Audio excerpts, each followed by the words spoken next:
Como jogar par de 9 pré-flop em cash games.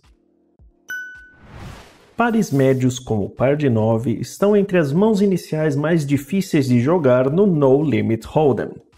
É claro, até mesmo muitos iniciantes sabem que quando você flopa uma trinca com uma mão como par de 9, você deve normalmente tentar colocar o máximo de fichas possível no pote. E aí pessoal, que tal ganhar $5 na sua conta PokerStars? 3 jogadores sortudos irão ganhar $5 cada um. Para participar deste sorteio, os jogadores só precisam deixar o seu apelido da PokerStars aqui nos comentários deste vídeo.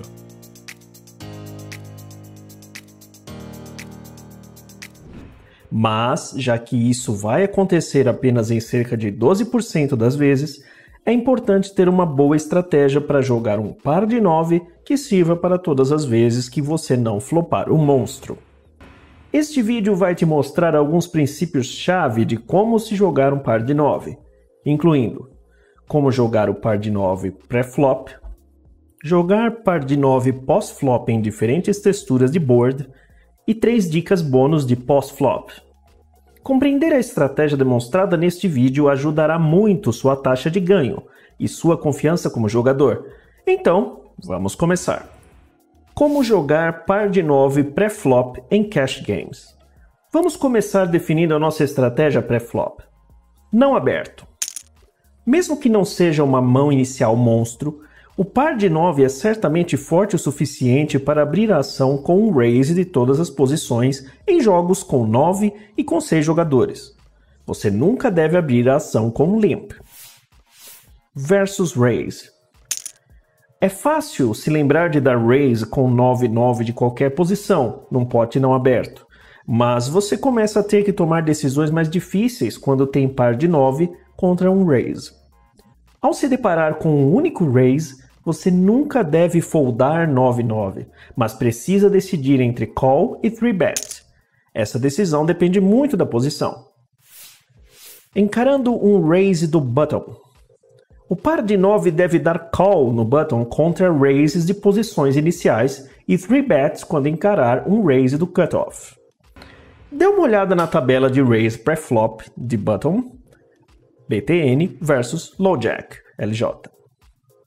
Como você pode ver, no button com 9-9 encarando um raise do low jack, UTG em 6 max, a melhor opção é dar call ao invés de 3-bet. Existem alguns motivos para não aplicar 3-bet com par de 9 contra raises de posições iniciais. Primeiro, os ranges de abertura das posições iniciais, UTG até HJ, tendem a ser bem justos. Por causa disso, você deve esperar que seu 3-bet force poucos folds contra raises de posições iniciais.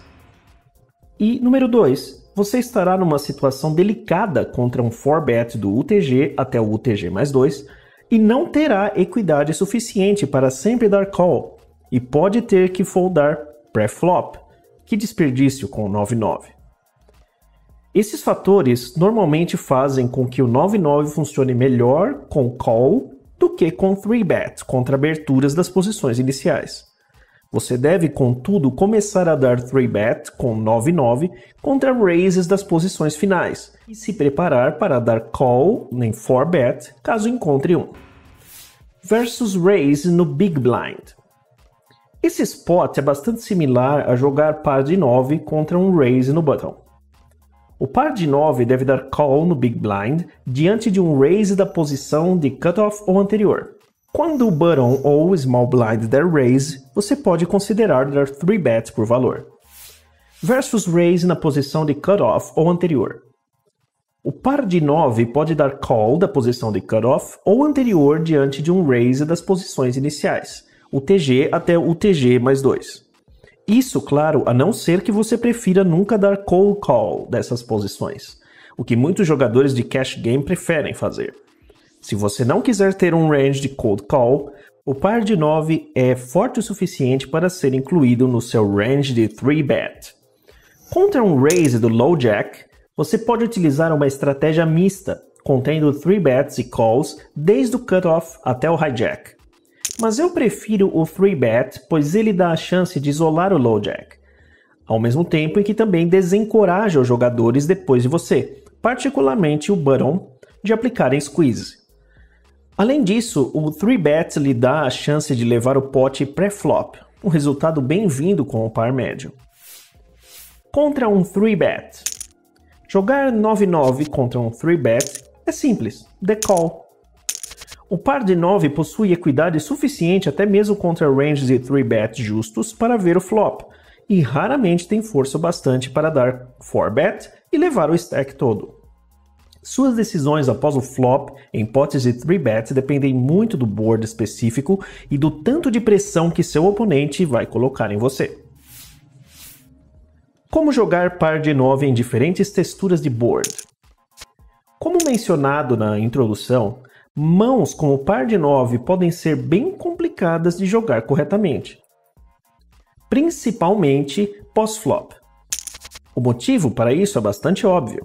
Tirando as vezes que você flopar uma trinca, o valor de pares médios no pós-flop tende a ser, médio. Ao tomar decisões pós-flop com par de 9, sempre comece analisando a textura do board. Em outras palavras, pense em como as cartas do board afetam a força da sua mão e do seu range contra o range do seu oponente. Vamos dar uma olhada em algumas categorias comuns de textura de board e rapidamente falar sobre a melhor estratégia para cada uma. Boards de high card. Exemplos: As de copas, Rei de ouros e Dama de espadas. Rei de espadas, Valete de copas e As de ouros. As de ouros, Dama de espadas e 10 de copas. Boards como esses são bem ruins para o seu par de 9, porque há várias combinações de mãos que ganham do seu par. Planeje dar muito check fold em boards de high card, onde hajam 2 ou mais cartas maiores que o 9. Boards médios. Exemplos: Valete de copas, 5 de espadas e 8 de ouros, 10 de ouros, 7 de espadas e 5 de copas. Esses são muito melhores para par de 9 do que os boards de high card. A presença de apenas uma carta mais alta nos exemplos acima torna o seu par de 9 muito mais difícil de bater. Em boards desse tipo, como o agressor, você pode frequentemente obter valor de pares piores ou mãos de high card com as quais seu oponente pode querer dar float no flop. Em boards assim, tendo dado call pré-flop, prepare-se para dar call, pelo menos em um bet. Boards baixos e ou dobrados. Boards baixos, como 5 de ouros, 2 de copas e 7 de espadas, ou dobrados, como 5 de espadas, 5 de ouros e 3 de copas, são ótimos para par de 9. O número de mãos melhores que a sua que seu oponente pode ter cai drasticamente. Você ainda pode encontrar uma trinca ou um par maior que o seu pela frente em alguns casos, mas de forma geral você deve ficar confiante em colocar dinheiro no pote nesse tipo de textura de board. Planeje apostar bastante em texturas de board baixas e dobradas sendo o agressor, e pague ao menos um bet e frequentemente 2 dependendo do turn e do river ao encarar os agressores. Boards conectados. Exemplos: 5, 4 e 3, todos de copas, 7 de espadas, 6 de espadas e 4 de paus. A conectividade do board é outra coisa muito importante a considerar ao tomar decisões pós-flop. De forma geral, quanto maior a conectividade do board, mais cuidadosamente devemos jogar com pares que não fizeram trincas. Como exemplo, pense ter 9 de paus e 9 de ouros no flop 3, 4 e 5, todos de copas. Nesse caso, você tem um overpair em relação ao board e poderia, em teoria, obter valor dos pares de pares mais baixos se apostar. No entanto, quando você considera a conectividade do board, você percebe que nosso oponente pode ter não apenas vários possíveis straights, mas diversos flushes também. Nesse exemplo, é bom ter muito cuidado ao colocar dinheiro no pote. Uma continuation bet pequena no flop provavelmente ainda é uma boa ideia, em parte para proteger sua mão.